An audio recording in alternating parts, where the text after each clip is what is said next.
Yo, this is the Catalyst, David Large Smith. Just want to drop a little knowledge here. Ask you guys, what are you doing with your time?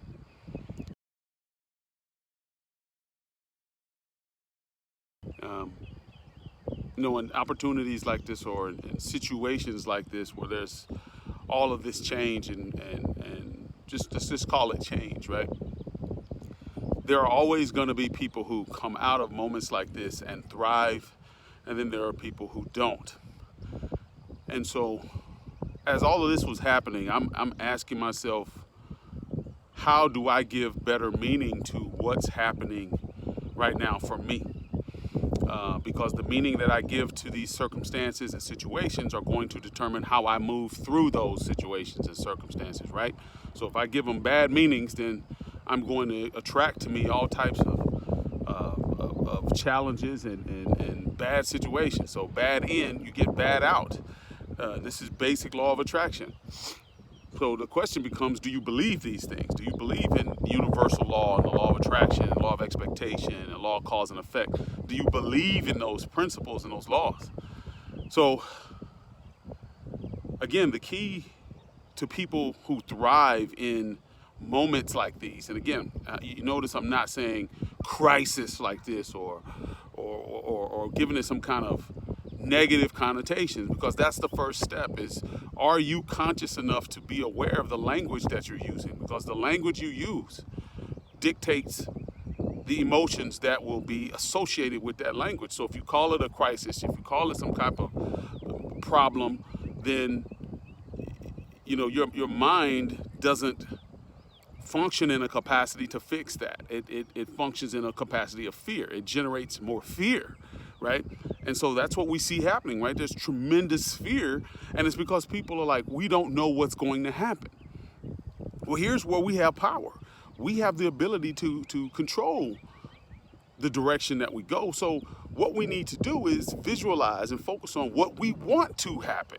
So what do we want to happen? We want our society to come out of this thing and to be kinder, to be more gentle, to be more compassionate, to be more understanding and empathetic and collaborative and patient, right? That's what we want. So we need to focus on that. And right now, this opportunity is giving us a chance to do that. I'm out here this morning. I've been able to get up in the mornings since I'm not racing to work. Thank God I still got work. But since I'm not having to race into the office per se, I can use that time in the morning to come out here and focus on what's most important. Look at this beautiful setting. And I know I'm luckier than most. I live in a really nice neighborhood, really nice upper middle class neighborhood. Let me be clear. It's a beautiful environment. We got parks, we got golf courses, we've got all kind of nice stuff. But I'm sure wherever you live, you don't have to have all of these homeowner associated related things. You can just go out and appreciate being in your yard and watching the sun come up in the morning. I do that a lot. I just sit in my backyard or I sit in the front yard and I appreciate being up early and smelling the grass and hearing the birds cheep and just being grateful for being given another day. That's what this is about. It's not about the things that you have. It's about you appreciating what you have. So you've got to get a better morning routine, and this moment in time is giving all of us that opportunity to create better morning habits. And it takes 21 days or so to create a new habit, right? So create the habit of a morning routine. Create the habit of create an attitude of gratitude in the morning. Wake up and meditate and pray and work out. Right now I'm reading the Robin Sharma's book, The 5 a.m. Club. Uh-oh, so I got some neighbors. So, morning. So develop that practice, develop that habit. That's